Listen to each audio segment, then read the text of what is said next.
Hi, hello, and welcome to LearnStroke IAS classes by Arjun. And welcome to the editorial summary for 2024 UPSC exams current affairs. This is class 19, and with me, Arjun R. Shankar.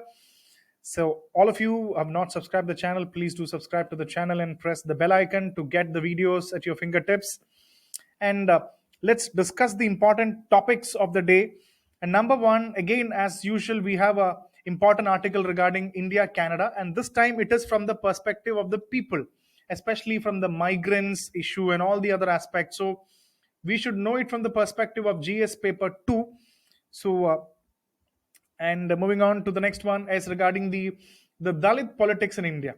So, what is the participation of the Dalits? And this also clearly understands about the marginalized communities in India and what are the important things that they should be doing here. So, this is important from the perspective of GS paper 2, uh, welfare schemes, and even GS paper 1, society. It's actually part of the society or upliftment or empowerment. So that is from that. And the next one is regarding GLOF. What is the challenge regarding GLOF? GS paper 3, environmental conservation biodiversity. So glacial lake outburst flood. So the recent Sikkim issue has triggered something called GLOF, and everybody is talking about this. So definitely, from perspective of even from GS paper 1 geography perspective, we should know what is GLOF and what are the important challenges regarding GLOFs and what is the disaster management. So that brings us again GS paper 3, disaster management. So all these are important areas. So let's quickly get on to this. And after the last article talks about disasters, what is the Food and Agriculture Organization talking about disasters and the percentage increase in which all disasters, flood, heat waves, or even the impact of disasters on agriculture? What is it that the global community needs to be worrying about this? So these are the important editorials of the day, and let's quickly understand the most important points. And here we go. Moving on to the first one, India Canada bonding that is in danger of snapping. So, again, as I said, GS paper 2, international relationship between India and Canada. Let's apply the IAS filter and quickly move on to the content here. So, definitely, you know that there is a diplomatic tension. Already, India Canada issue something that you know. So, there is a diplomatic tension, and what has created? It has created uncertainty between what? It has created uncertainty between India and Canada. What is the relationship going to be between India and Canada is actually an uncertainty. So, this you clearly know. Significant Indian diaspora in Canada. So, this article talks about the Indian diaspora in Canada. You know that a lot of people live in Canada, especially people who go from India in search of better jobs, better living. And you can see that majority of the people from Punjab go to Canada. So, you have a very sizable population of Punjabis in Canada. So, large population of Indian people origin, including naturalized citizens, permanent residents, and temporary visitors. So these are the important people who have become citizens, people who have got the PR, and people who are just temporary visitors. So and there is a lot of Indian diaspora contributes significantly to both countries' economies. It is giving culturally an economy. It was doing good. And what is the diplomatic role and immigrants and prospective migrants? So the ongoing diplomatic tension has resulted in what? Curtailment of consular and visa services. So visa services, everything has gone down, affecting the Indian diaspora and the prospective migrants to Canada. A lot of people wanted to go from India. A lot of people wanted to go from India to Canada. So, how is this possible now? You need to go, you need to get the visas and other documentation. Everything has become really tough. So, that is what the article talks about. And most important, it's very, very important for the prelims and mains perspective. Please remember, it is talking about the concept of migration and very, very important. What is global compact for safe, orderly, and regular migration? What is this concept? Global compact for safe, orderly, and regular migration. So, what is this thing? You can expect this for the exams also. And this is actually for the migrants. This is for the migrants, and you can just see This is for the migrants, which aims to create conditions for migrants and diasporas to contribute to sustainable development. So imagine that this is India and this is Canada. People are people go from India to Canada, so definitely there are migrations happening, and sometimes you can even see people come from Canada to India, but which is comparatively very less. So whatever happens, the migrants who, who are actually traveling, you can see this conditions for the migrants to contribute to what they want to contribute to sustainable development, to sustainable development. So this we'll actually discuss this global compact for safe orderly migration. We'll discuss in detail in this class, and it has also affected what trade, tourism, investment, travel. Everything has been affected between the two countries, and now let's understand deep. So before I go to that, let's also understand the Komagata Maru incident was also identified in the article of the editorial. So this is something that we'll study in GS paper 1 history. In modern India, we will definitely learn the year was 1914, when you can see a ship that went from India all the way to Canada. All the way to Canada. A lot of people who went in search of work, migrant people, when it went to India, when it came from India, it went to Singapore, it slowly went to Canada. What really happened is Canadian people did not allow the people to enter Canada. They were turned back. They were turned back, and while after so many struggles, a lot of people lost their life, and when they came to Calcutta, when they came to India, a lot of revolts happened. So Komagata Maru incident definitely took some time, and it is always seen as a black incident in Indo-Canadian relationship. And in 1914, that was the year. You can, this is a good mains question. They asked in the mains question. You should be ready for the prelims perspective also.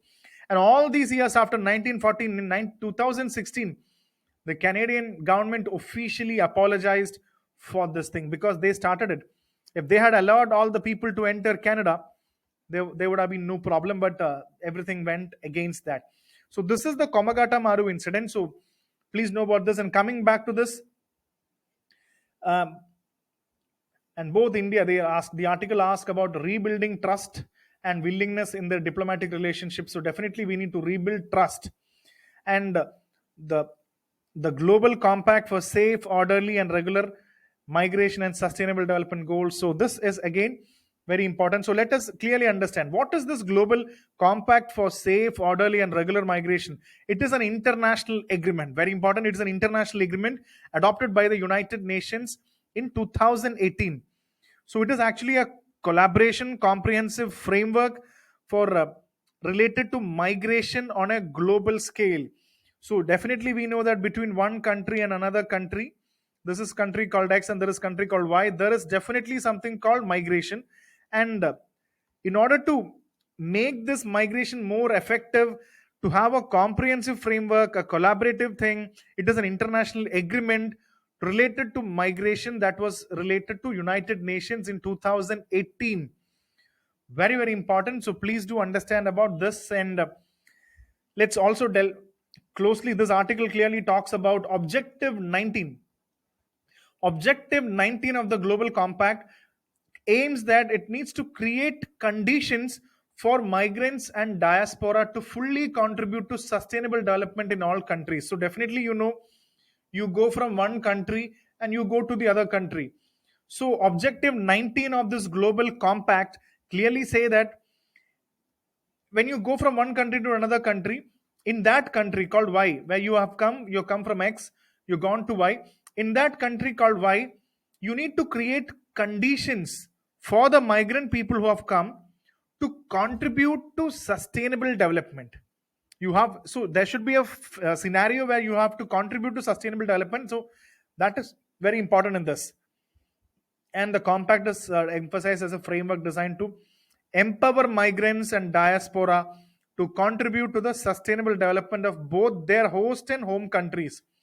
So when you go from X, when you go to Y, you should have the situation where you can contribute to the sustainable development for both your country X and the country that you're living called Y.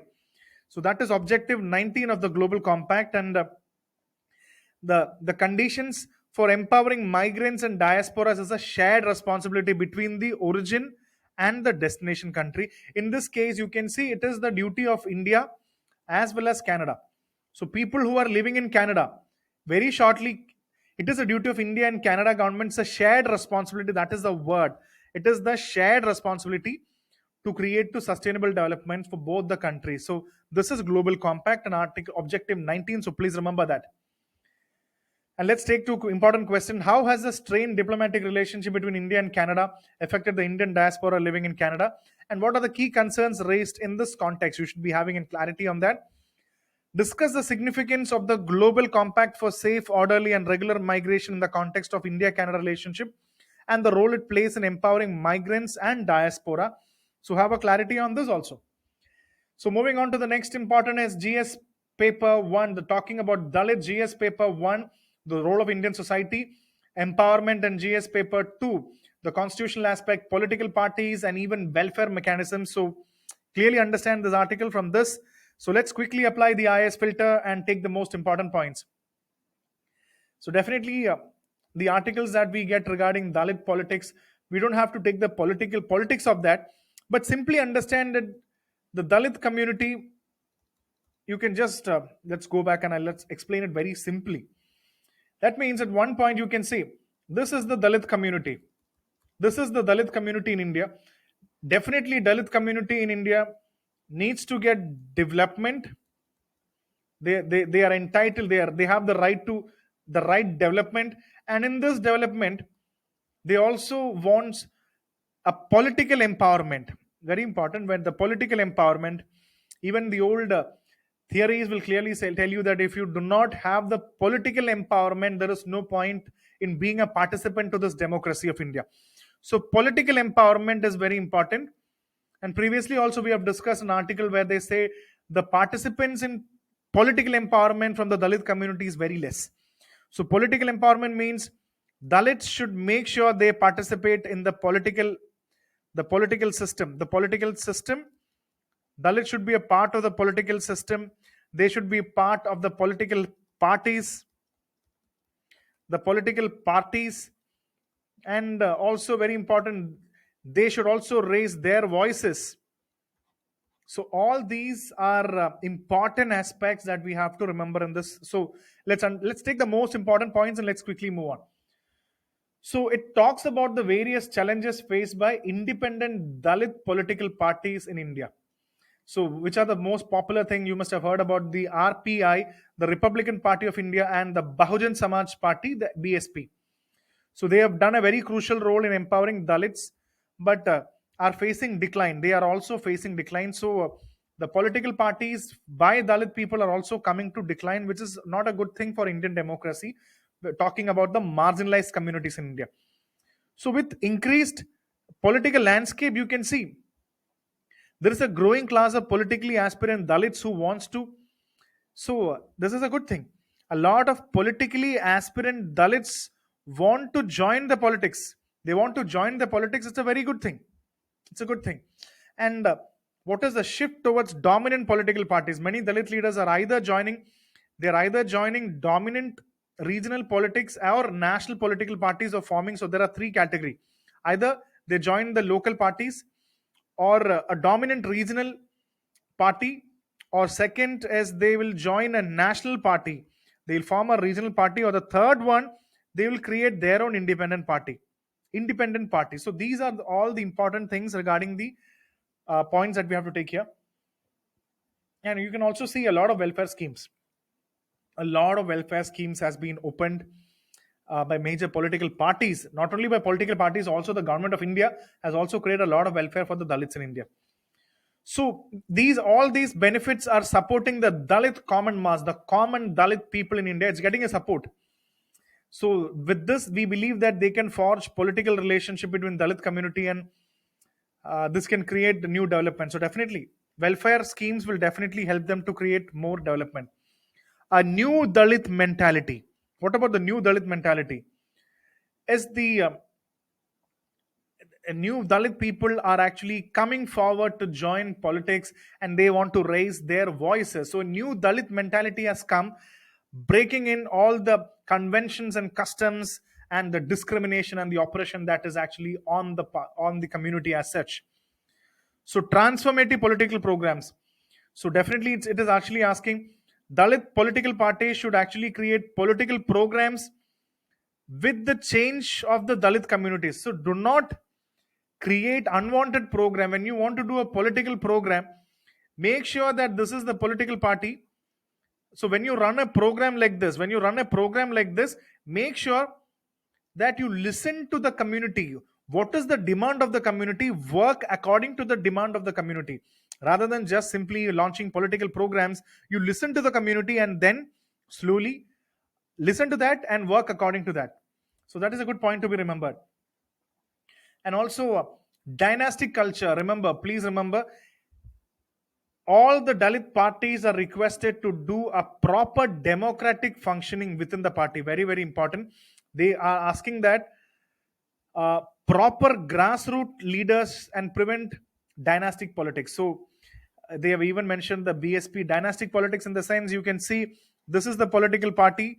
So what happens is there are few people on the top.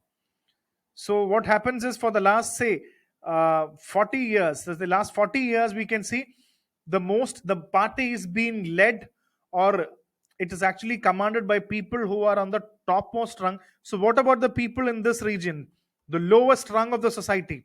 So the Dalit parties in India, it is the time that they should actually listen to the lower grassroots level people, understand what they have to talk, and accordingly stop the dynastic culture. Don't say that the leader is A and later on the leader's son A1 becomes the leader, and after sometimes the leader's son's son A2 and then A3. So just one family is coming into that. Do not make sure that that doesn't happen, is what the editorial is saying. And definitely a multipolar Dalit politics is going to come. So it is going to be a good change for Indian Dalits in India. So that is roughly the article summary. So the question here, how do social welfare schemes influence the political aspiration and support of Dalit communities? And what role does the scheme play in shaping the new Dalit mentality focused on socio-economic mobility? There are a lot of points. Read the question carefully. Definitely, I'm sure you can write this question. Okay, so moving on to next article is regarding GS paper 1 geography, GS paper 3 environment, and even GS paper 3 disaster management. It is completely talking about what is glacial GLOF. What do you mean by this outburst flood? The glacial lake. What do you mean by there are different type of floods? So what is a flood induced by the glaciers, or what is the outburst flood which is actually dominated by the glacial lakes? So let's quickly understand, apply the IAS filter. And Himalayan region, there has been a lot of article regarding Himalaya, but this time very focusing on GLOF. So let's understand what do you mean by all these concepts and take the most important points. I think mouse is getting stuck. So yeah, it is working here. So the risk of GLOF. What do you mean by the GLOF, and what are the risks associated with this? So clearly understand an increased risk of glacial lake outbursts, or the GLOF, in the Indian Himalayan region due to a climate change. So definitely climate change is a villain. Climate change has contributed to that, and it leads to potential hazards like huge landslides and flash floods. And please remember the context and example of Sikkim in this. So a lot of people are not able to still find out what happened in Sikkim, but GLOF is really, really a big time issue, and it is a big challenge for the people who live in the Himalayan region. So what are the options to mitigate this? So NDMA, National Disaster Management Authority. So this brings us GS paper 3 disaster management, has installed monitoring equipments and automated cameras near high altitude glacial lakes in Sikkim. This equipment aimed to provide early warnings and gather data on weather conditions. However, the equipment at one location ceased transmission. And so this talks about the real-time challenges. But what we have to understand is, again, NDMA is playing a good role. It has actually installed various equipments and automated cameras regarding the glacial lakes in Sikkim. But what happens is we need to check out the data that has been transmitted from all this. Are these data really effective? That is a question. And one thing also, we need more surveillance mechanisms to find out and track the proper things. So, is it more effective? Is the effective monitoring, remote sensing, or whatever we are doing, is it efficient or effective in this context? Please think on that. And next is regarding the possible trigger for GLOF. In the case of Sikkim, it is not yet confirmed. We don't know because geographical phenomena are always like that. But scientists believe that the collapse of a massive rock or moraine from the northwestern bank of glacial lake may have been a key trigger. And what is the learning for this in the UPSC prelims perspective and for mains? Please understand, you must have heard about this thing called moraine. What you must have heard about the landforms and various things related in the what is a moraine. Simply understand, find the definition of that, and even be prepared to write a mains answer on moraine. So, unusually warm temperature for Himalayan glaciers are also reported. So, what are some of the important? The real reason in Sikkim is not ready, but one is that it can be a collapse of a moraine. One is a collapse of a moraine and unusual warm temperature in Himalaya glaciers. So, when warm temperatures can actually melt it, and that is why we can expect a lot of landslides. So, what is going to be the challenge in monitoring and mitigation? This is again a big challenge here. The issue of monitoring and mitigating the risk of GLOF. What is the risk of GLOF? So you can see the multitude of glaciers, variations in glacial recession, high altitude condition, and increase inaccessibility make implementing. So these, how can you control this GLOF? Actually, you can see there are a multitude of glaciers. Mean there are a lot of glaciers, and how are we going to control all the number of glaciers? And glacial recession. How can we say that the glacier is melting or the new glacier has come? What rate is it actually coming? You cannot predict the glacier. So on one point you can see there is the glacier here, and you can just see imagine that there are a lot of glaciers. There are a lot of glaciers. What happens is a lot of glaciers, and all of them are not uniform. The temperature, even the melting, everything is unpredictable. So that is again, and high altitude condition. All of them are actually in the high altitudes and inaccessibility. So all these regions, it's not easy to travel. You cannot reach these places. Only once it melts and the problem creates, everything falls down. Everything falls down, and the people are living in these areas. You can say people are living in these areas or even nearer to these areas. What happens is the immediate thing will actually come as flash floods in these regions. It will actually come as flash floods, destroying the people, life, etc. So it's very unpredictable.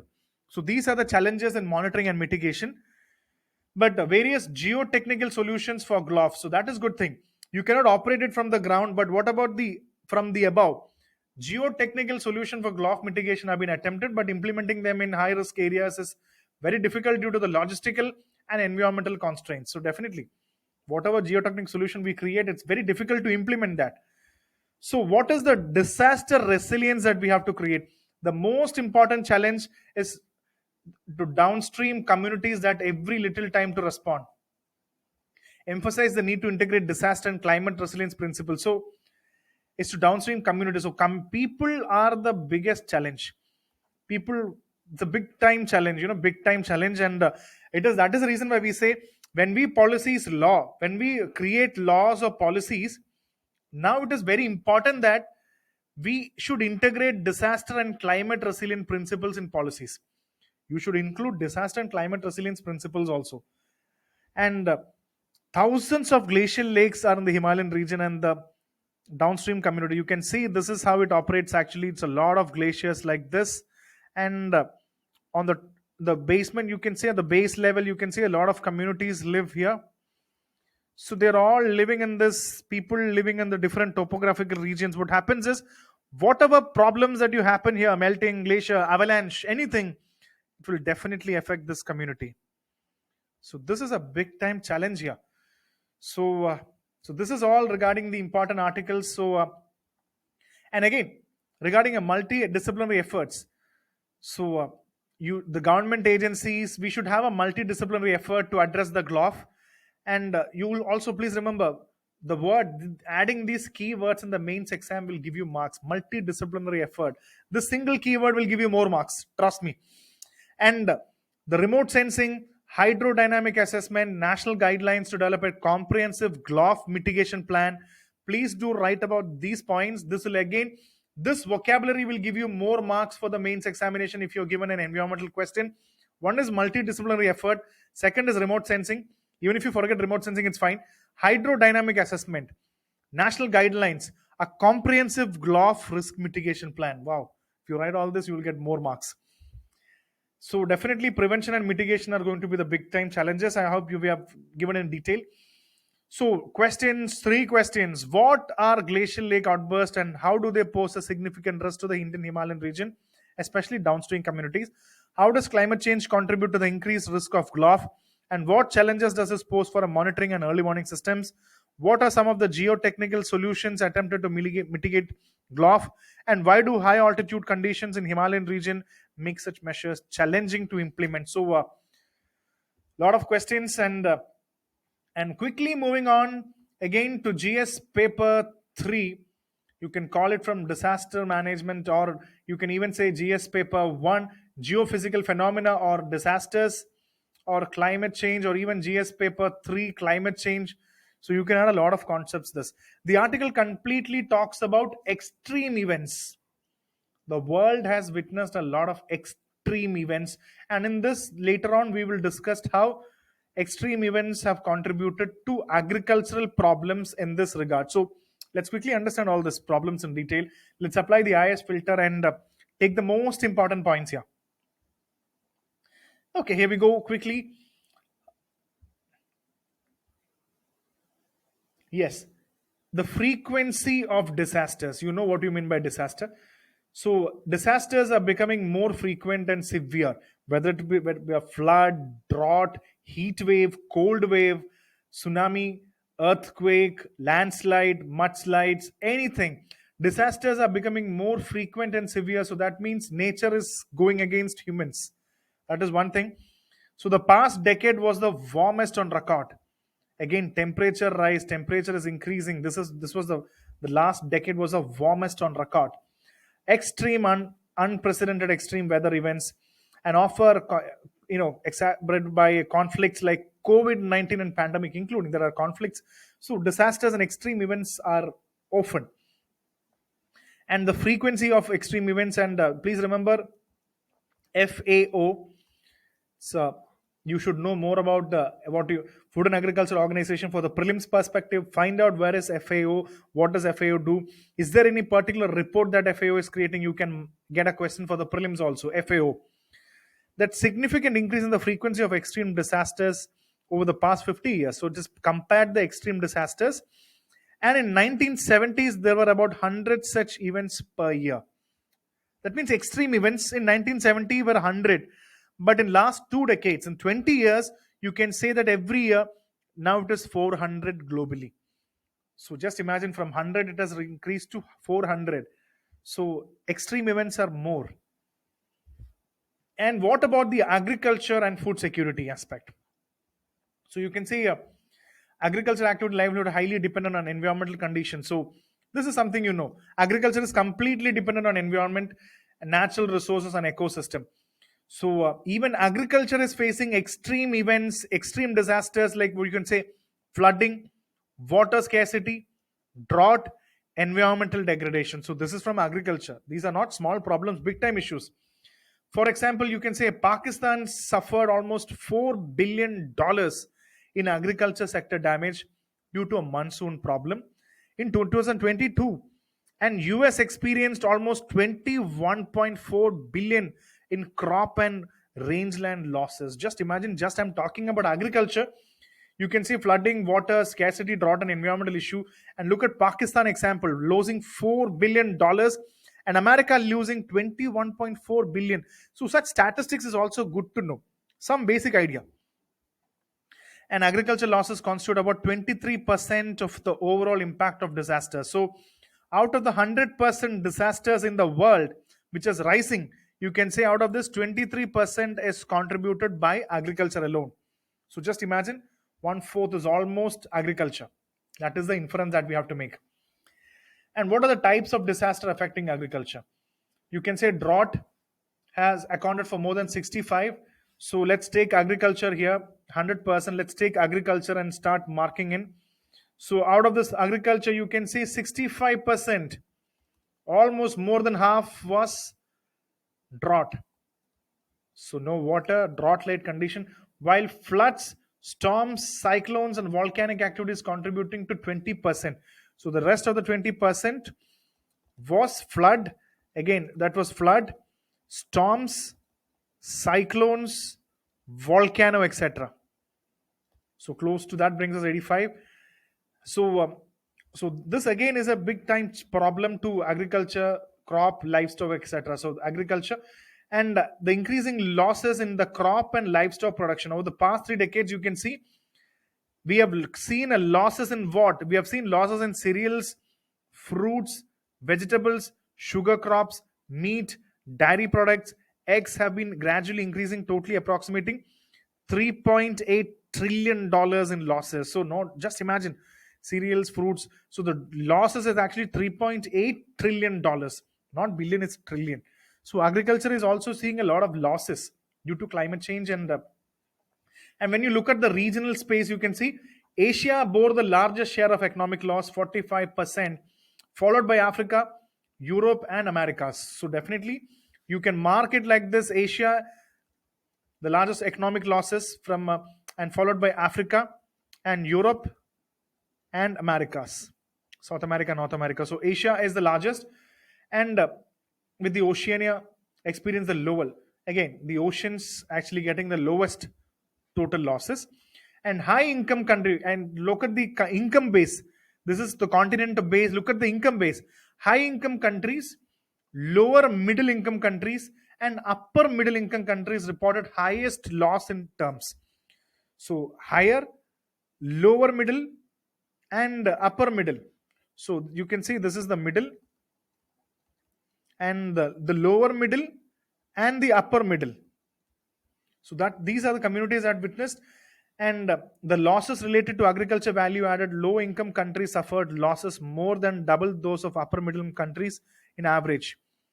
So when you compare it with the agricultural loss, you can see the low income countries. So all these are statistics. Okay, low income countries suffered the biggest thing. This indicates a greater economic impact on low income countries compared to the economic capacity. You know that when you see low income countries, they do not have the proper financial or resources. They have low resources. Low income country may not be low resource, they have low financial support. They have low finances or low money. They may be rich in resources. Sorry for that. So low income country means whatever, they have only limited capacity. They have a limited capacity, and that is the challenge that they have. I think you have got this point clearly. So let's take some questions. How has the frequency of extreme disaster events changed over the past 50 years, and what impact has this had on the agriculture and food security? What type of hazards and disasters pose a significant threat to agriculture sector?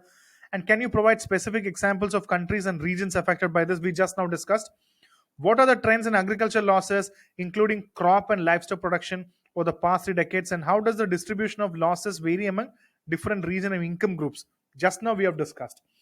So we are coming to the end of the editorial session. I think a lot of concepts were discussed in today's classes. So please do subscribe the channel and share it with your UPSC sharing friends, preparing friends. And again, try to answer all the mains questions also.